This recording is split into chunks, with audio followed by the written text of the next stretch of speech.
Shalom, shalom, shalom, shalom. Soyez bénis. Alors, nous sommes à notre 11e, c'est ça? 11e jour de jeûne sur les 40. Alors, je vous salue tous par le nom tout puissant de Yeshua, le Messie. Alors, bonjour, shalom Gandalina. Shalom Jean-Luc. Shalom Jade. Bonjour. Shalom Jade. Bonjour. Alléluia. Ah, j'avais l'impression que je t'ai pas entendu. Alléluia. Alors là, avant-hier, j'étais du côté des Rennes, et hier, j'étais du côté dans le nord de Paris, mais aujourd'hui, je suis dans le nord de la France, du côté de Béthune, voilà, pas loin de Lille, Lens, tout ça. Alléluia. Amen. Que Dieu soit Béni. Que Dieu soit béni. Amen. Alléluia, oui. Amen. Alors, Amen. je laisse Gandalina présenter ce moment. Alors, je vous rappelle que les 40 jours, c'est un jeûne, mais c'est un jeûne que nous faisons que le soir, que nous restons à jeûne. Et sinon, dans la journée, nous mangeons, nous vaquons à nos occupations. Ça change des, des jeûnes classiques. Voilà. Souvent, ils font le jeûne, mais c'est la journée qu'on jeûne et le soir, les gens mangent. Mais là, bon, j'ai décidé de faire autrement. Et c'est très bien comme ça. Alléluia. Au lieu de manger, ben, nous passons un temps de méditation. Comme Jésus disait au diable, l'homme ne vivra pas seulement de pain, mais aussi de toute parole qui sort de la bouche de Dieu. Amen. Alors Amen. là, nous devons nourrir des paroles qui sont sorties de la bouche de Dieu. Amen. Alors je te laisse prier afin que les paroles qui sortent de la bouche de Dieu puissent pénétrer nos cœurs et puis pénétrer les cœurs de nos auditeurs. Soyez bénis. Éternel, merci. Merci de ce jour. Merci pour ton enseignement que ton serviteur va nous donner. Merci d'ouvrir nos oreilles. Merci d'ouvrir nos yeux. Bénis ton peuple. Bénis tous ceux qui nous regardent. Alléluia. Et merci de venir nous rendre, de venir nous aider, que ton Wakodesh soit avec nous. Amen. Oh, le Saint-Esprit, touch it, leave it, Lord, and break it, shine and get a live in the Alléluia. Amen. Alors, nous allons louer Dieu avec un psaume de David. Nous allons le louer avec le psaume 27. Adonai est ma lumière et mon salut.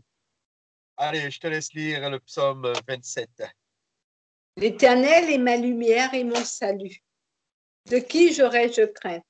L'Éternel est le soutien de ma vie. De qui j'aurais-je peur? Quand des gens s'avancent contre moi pour dévorer ma chair, ce sont mes persécuteurs et mes ennemis qui chancellent et tombent. Si une armée se campait contre moi, mon cœur n'aurait aucune crainte. Si une guerre s'élevait contre moi, je serais malgré cela plein de confiance. Alléluia. Je demande à l'Éternel une chose que je désire ardemment. Je voudrais habiter toute ma vie dans la maison de l'Éternel. Alléluia. Contempler la magnificence de l'Éternel et pour admirer son temple. Amen. Car il me protégera dans son tabernacle au jour du malheur. Amen. Il me cachera sous l'abri de sa tente. Il m'élèvera sur un rocher et déjà ma tête s'élève sous mes ennemis qui m'entourent. Il y a des sacrifices dans sa tente au son de la trompette. Je chanterai, je célébrerai l'Éternel. Éternel, écoute ma voix, je t'invoque. Alléluia.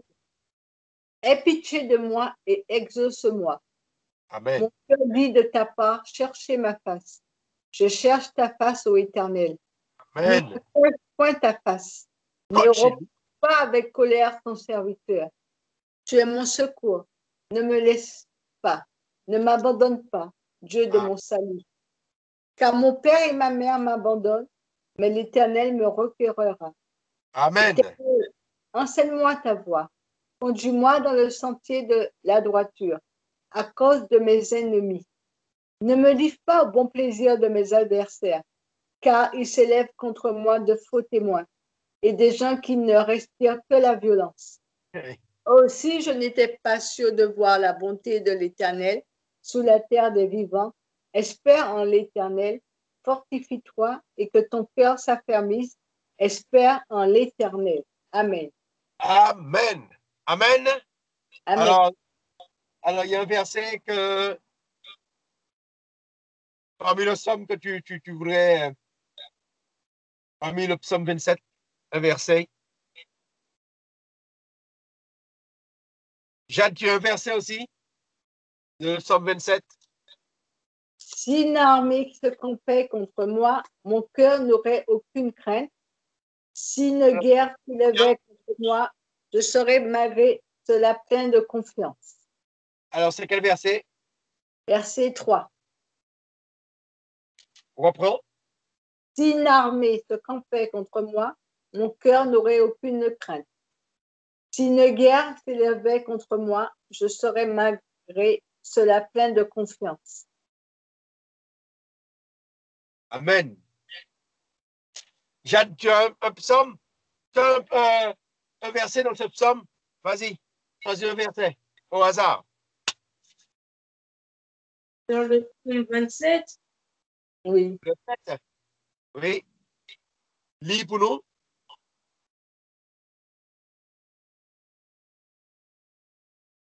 Le psaume 7. Donne-nous un verset. ouais. Ne me livre pas aux griffes de mes adversaires. Lequel? 12. Vas-y. Ne me livre pas aux griffes de mes adversaires. Oui, de faux témoins se lèvent contre moi en crachant la violence. Alors, tu veux dire quoi par là? Hein?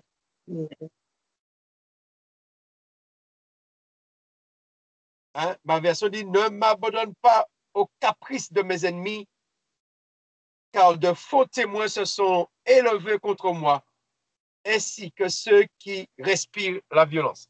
Hein? Tous ceux qui te veulent du mal, ils respirent la violence. Mais l'Éternel ne nous abandonne pas. Amen. Face à l'ennemi. Et aujourd'hui, on va voir l'une des attaques de l'ennemi. Lorsqu'Adam est sorti dans le jardin d'Éden, et là, l'ennemi, il s'est dévoilé. L'ennemi, il a dit pourquoi il est en train de. Pourquoi il est l'homme. Pourquoi il est jaloux de l'homme. Et là, nous allons comprendre pourquoi le diable est jaloux de l'homme. Amen. Alors, je dis, ce sera moi qui vais faire la lecture parce que la version que Lina, tu peux me montrer ta version? Je sais pas, je vais laisser dans la chambre. Ah, ok. Elle est pas aussi complète que celle que j'ai là. Elle n'est pas aussi complète que celle qui vient du grec. Et la mienne doit sortir soit de l'hébreu ou de l'araméen. Elle est beaucoup, beaucoup plus complète. Même hier, on voyait la différence. Elle n'est pas terrible. Alléluia. Amen. Alors aujourd'hui, nous allons parler au moment qu'Adam est sorti du jardin d'Éden. Alors, Adam est sorti le premier du 4e mois, de la 4e lune. Ils ont péché le 17 du 2e mois, dans leur 7e année, et ils ont été chassés. Ils sont partis définitivement le premier du 4e mois. Alors, lorsqu'ils partent, nous allons prendre Genèse 3, versets 22 à 24. Et après ça, nous allons lire le livre d'Adam. Alors, Jade, si tu peux me lire cela. Genèse 3, versets 22 à 24. Et après, je vais vous lire qu'est-ce qui s'est passé après. Alors, je vous signale, quand Adam quitte le jardin, il n'a pas encore d'enfant. Ils n'ont pas encore d'enfant. Ça fait 7 ans qu'ils sont dans le jardin. Ça fait 7 ans qu'ils ont été créés. Alors, tu me fais signe quand tu es prête, Shadow. Le Seigneur Dieu se dit, eh bien, l'homme est devenu comme un Dieu. Il connaît ce qui est bien ou mal. Maintenant, il ne faut pas qu'il prenne aussi les fruits de l'arbre de la vie. S'il en mangeait, il vivrait pour toujours. Alors le Seigneur Dieu chasse l'homme du jardin d'Éden et il envoie cultiver la terre qui a servi à le faire. Après que le Seigneur a chassé l'homme, il place des chérubins à l'est du jardin d'Éden avec une épée de feu qui tourne dans tous les sens. Les chérubins gardent l'entrée du chemin qui conduit à l'arbre de vie. Amen. Amen. Alors, qu'est-ce qui se passe là? Lorsque Dieu les chasse du jardin, qu'est-ce que Dieu fait pour qu'ils ne puissent pas revenir? Il envoie cultiver la terre. Il place des chérubins. Voilà. Il place des chérubins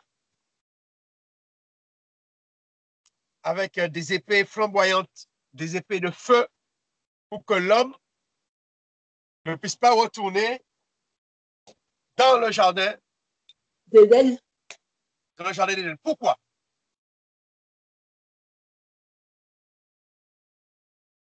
Pourquoi Dieu ne veut pas que l'homme Pour ne pas prendre l'arbre de vie.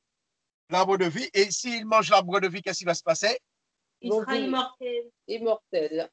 Voilà, et ils vont rester dans le péché éternellement. Ah, c'est pourquoi c'est une grâce que Dieu fait à l'homme de mourir pour perdre ce corps qui est corrompu, pour qu'à la résurrection, que l'homme ait un corps incorrompu. Amen. Amen. Sinon, s'il ne fallait pas que l'homme meure, l'homme allait garder ce corps corrompu avec nos mauvaises mentalités, avec notre mauvais langage, avec notre intelligence corrompue. Alors Dieu fait grâce à l'homme pour se débarrasser de ce corps, et bien, il faut mourir. Pour se débarrasser de ce corps corrompu, il faut mourir. Amen. Amen. Alors là, ils sont chassés du jardin.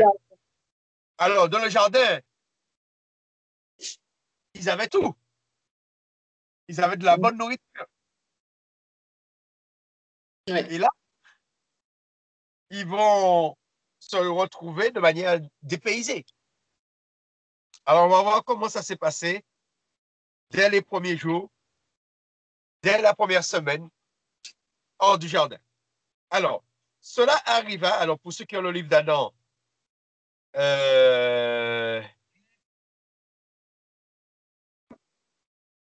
ceux qui ont le livre d'Adam, alors, ce livre-là, cette partie-là se trouve au moment qu'Adam quitte le jardin, qui veut dire qu'on est juste à la place du chapitre 4. C'est la suite avant le chapitre 4. C'est la suite du chapitre 3, juste avant le chapitre 4. Alors, cela arriva lorsqu'Adam quitta le jardin avec sa femme Ève par le côté est du jardin. Ils se fabriquèrent une hutte pour y habiter. Hein? Leurs larmes coulaient sans cesse et ils passaient leur journée en union de souffle, épeurés se lamentant et se disant l'un l'autre, nous sommes loin de la vie. Et après 7 jours, ils eurent faim et cherchèrent à manger. Ève dit à Adam, mon Seigneur, j'ai faim. Alors, déjà,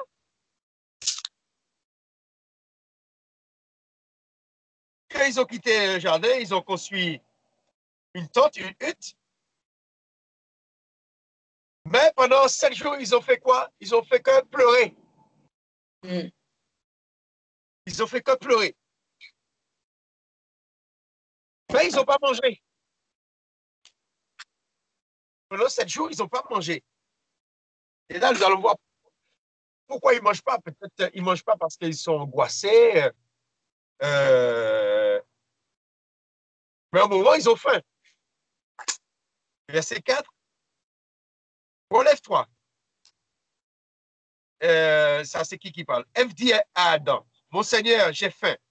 Relève-toi et cherche à manger. Que nous puissions vivre et savoir si Elohim va venir pour nous ramener dans le jardin à notre place. Parce qu'elle pense qu'à un moment, Dieu va regretter et puis Dieu leur dira de revenir dans le jardin. Là, ils ont faim. Et demandent à Adam d'aller chercher à manger. Mais nous allons voir qu'est-ce qu'elle veut comme repas.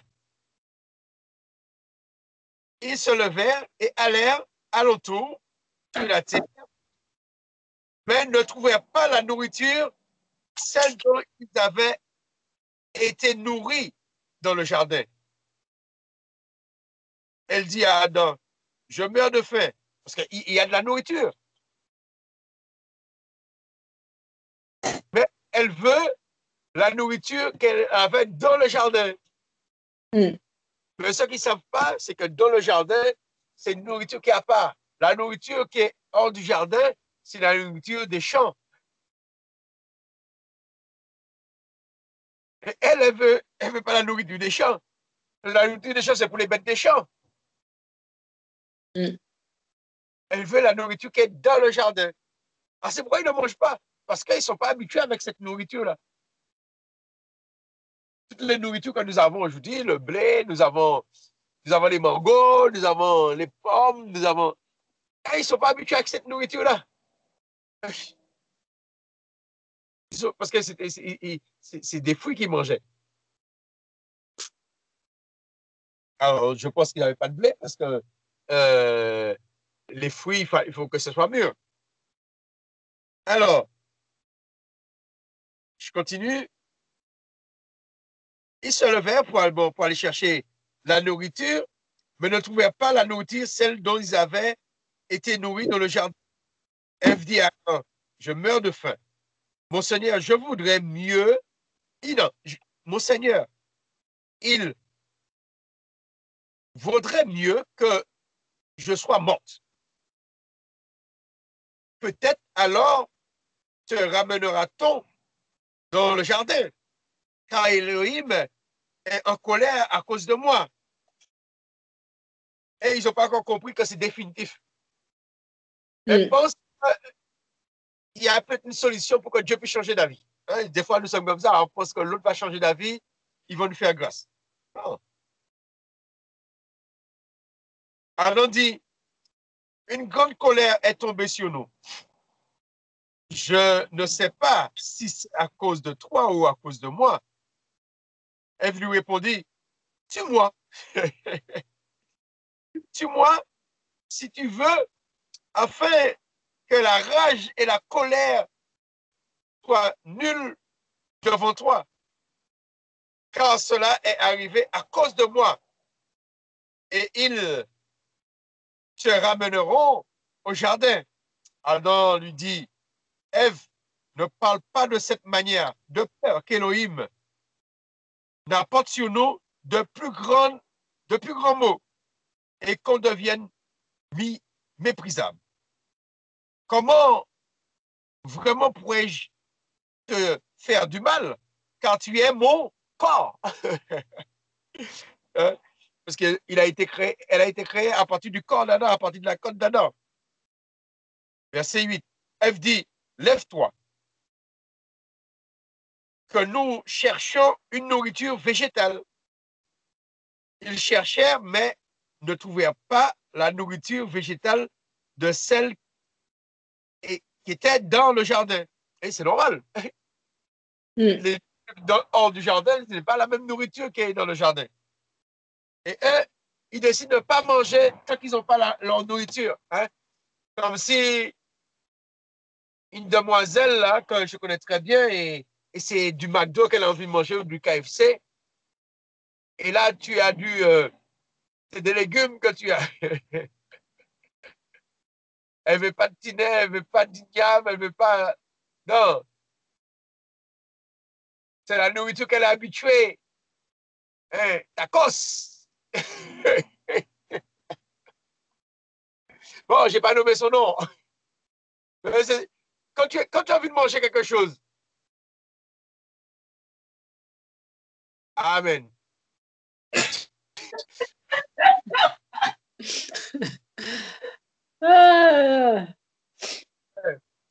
Excusez-la. Hein.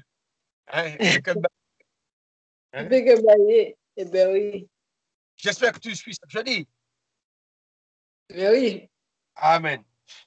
Alors, quand tu es habitué avec une nourriture, tu n'as pas envie de changer de nourriture. Pas là, là, parce que elle est habituée avec des nourritures excellentes. Mm-hmm. D'habitude, ce qu'elle voit lui donne envie de manger. Hein? De même quand elle a mangé l'arbre de la connaissance du bien et du mal, l'arbre à la vue était bon à manger, mais elle ne savait pas qu'elle allait lui faire du mal. Et elle est habituée à être attirée par certaines nourritures. Mais là, tout ce qu'elle voit, elle n'est pas attirée pour manger ça. Elle demande à Adam de chercher, de chercher, de chercher. Alors, Ève, alors quand elle a dit à Adam de lui faire du mal, de lui faire de la tuer, et Ève dit, lève-toi, que nous cherchons une nourriture végétale. Ils cherchèrent, mais ne trouvèrent pas la nourriture végétale de celle qui était dans le jardin. Ève dit, car Elohim a établi cette nourriture végétale en nourriture pour les bêtes. C'est-à-dire que les nourritures qu'elle voit là, c'est pour les bêtes. Afin qu'ils puissent en manger sur la terre. Mais notre nourriture est de celle que les anges mangent. Et ils sont habitués à manger des nourritures que les anges mangent. On peut dire qu'une nourriture spirituelle, une nourriture excellente, une nourriture de haut gamme. Mais là, tout ce qu'ils mangent là, tout ce qu'il y a dehors, c'est pour les animaux. Alors, chapitre 2. Ève continue. Lève-toi. Elle se dit, il faut qu'on retourne dans le jardin. C'est là qu'on va trouver la nourriture. Lève-toi.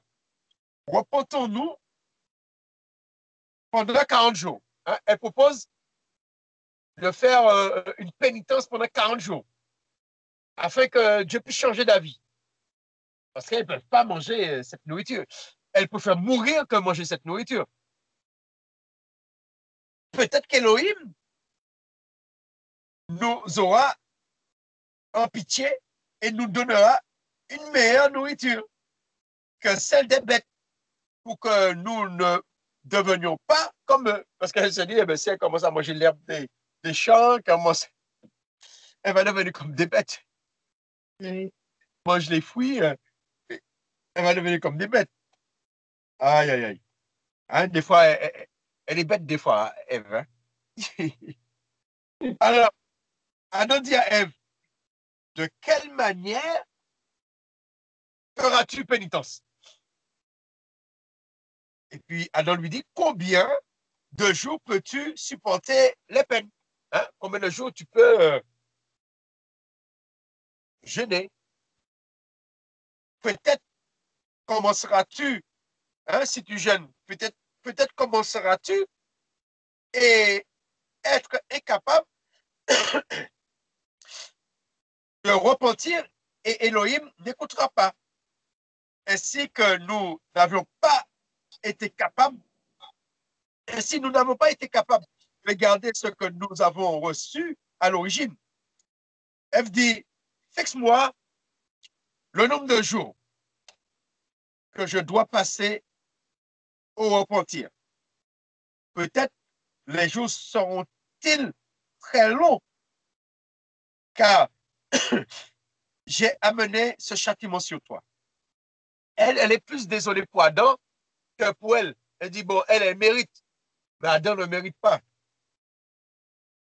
Adam dit, je serai en pénitence pendant 40 jours. Adam choisit 40 jours. Et Adam lui propose 6 jours de plus que toi. Parce que tu as été créé au 6e jour. De ceux durant lesquels il accepta ses travaux. Comme la femme a été créée le 6e jour. Alors, maintenant, lève-toi, va à la rivière du Tigre et prends, ou le fleuve du Tigre, et prends une pierre et place-la sous tes pieds et tiens-moi et tiens-toi dans l'eau jusqu'au cou avec tes vêtements. Hein? Alors, on lui propose d'aller dans le fleuve du Tigre, de prendre une pierre, de mettre sous ses pieds, et puis elle va aller jusqu'au cou, et puis elle reste dans l'eau comme ça. Pendant 40 moins 6, ça fait combien de jours? Jadou, Oui. 40, Adam va faire 40 jours et elle va faire 6 jours de moins. Ok. Ça fait combien? 34. 34 jours. 34 jours dans l'eau à se repentir. De façon au moins que Dieu leur donne une autre nourriture. Là, ils sont en train de jeûner pour que Dieu leur donne une autre nourriture. Même s'ils ne retournent pas dans le jardin. Alors maintenant, lève-toi. Alors c'est Adam qui parle. Va à la rivière du Tigre, le fleuve du Tigre, et prends une pierre et place-la sous tes pieds et tiens-toi dans l'eau jusqu'au cou avec tes vêtements. Ne laisse. Écoutez bien. Hein? Adam lui dit, ne laisse aucune parole de supplication vers l'Éternel sortie de ta bouche. C'est-à-dire que tu restes dans l'eau, mais tu ne pries pas. Tu demandes rien à Dieu. Tu restes juste dans l'eau, comme si tu fais pénitence. Juste une manière pour montrer à Dieu que tu as regretté. Alors, pourquoi Adam lui dit ne laisse aucune parole sortir de sa bouche? Car nous sommes répréhensibles d'âme et nos lèvres sont impures et souillées à cause des transgressions qu'on a commises dans le jardin quand on a mangé l'arbre, quand on a mangé de l'arbre. Reste silencieuse au milieu de l'eau jusqu'à ce que tu aies fait pénitence pendant 34 jours. Hein? J'en avais bien compté. Et je serai dans la rivière du Jourdain. Lui, il sera dans une autre rivière, dans le Jourdain, jusqu'à ce que nous apprenions que voici Elohim nous a entendus et nous donnera notre nourriture.